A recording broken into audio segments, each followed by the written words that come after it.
The story of the Bodhisatta's conception. While Queen Māyā was dreaming of a wondrous white elephant, in the Tusita heaven the deva Setaketu was strolling through the Nandavana garden, delighting in celestial sights and sounds. At that very moment, with a fully mindful and lucid mind, he passed away from that heavenly realm and was conceived in the queen's womb. This rebirth arose from his accumulated merit and meditative attainments. The extraordinary event took place at dawn on the full moon of the 6th lunar month, precisely when the moon aligned with the constellation Uttarāsāḻha. At the instant the Bodhisatta descended into the womb, the entire system of 10,000 world spheres trembled violently. The earth rose in the east and sank in the west, then reversed. It surged in the north and dipped in the south, then reversed again. It swelled at the center and subsided at the edges, then the opposite occurred. It was as if the universe itself rejoiced in celebration. Along with the quake, 32 marvelous signs appeared simultaneously, heralding the arrival of a great being. A radiant light spread across countless worlds. The blind regained sight as though eager to behold the Bodhisatta's majesty. The deaf could hear, the mute could speak, and the crippled became whole again. Prisoners were freed from chains and confinement. The fires of hell were extinguished and hungry ghosts were released from their torment. Animals lost their fear, the sick recovered, and people spoke to one another with kindness. Horses neighed melodiously, elephants trumpeted beautifully, and musical instruments resounded on their own. Ornaments emitted gentle tones. The world became clear and serene. A soft wind brought peace. Unseasonal rain fell and fresh water sprang from the earth. Birds paused mid-flight. Rivers ceased to flow like servants startled into stillness. Even the salty ocean turned sweet.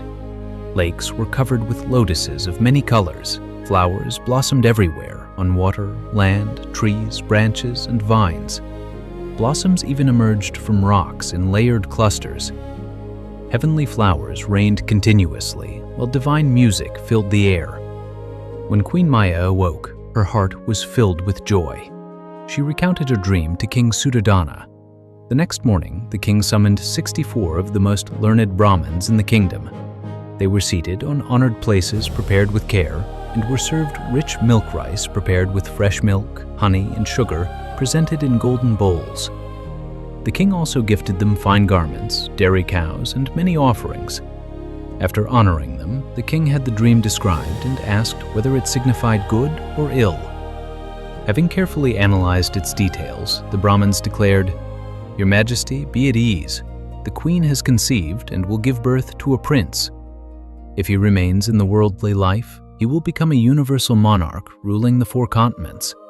If he renounces the world, he will attain perfect enlightenment and become a fully awakened Buddha."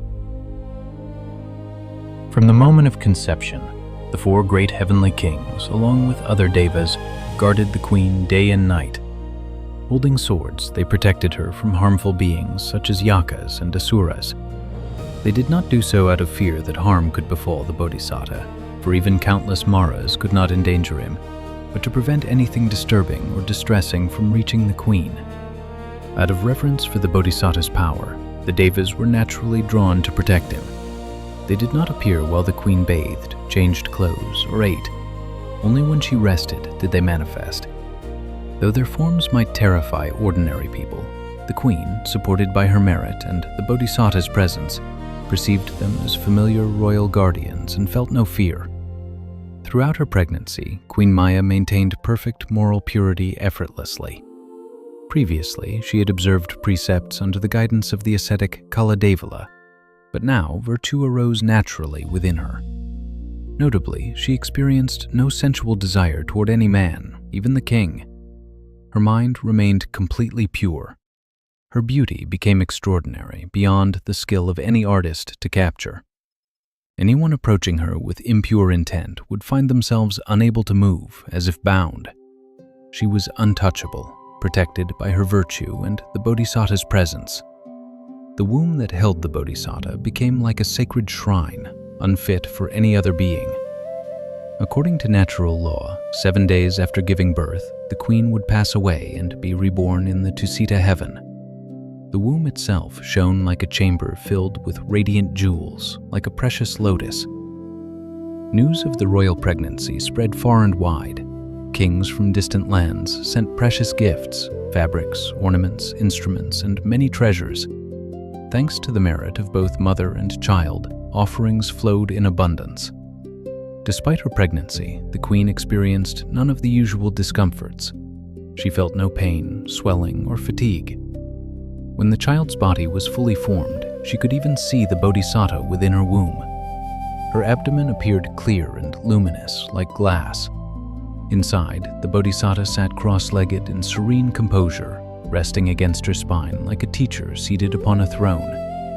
He appeared as clearly as a multicolored thread within a crystal jewel.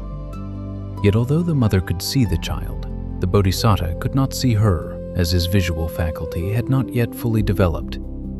He remained peacefully within the pure womb, awaiting the moment of birth to begin his final journey toward Buddhahood.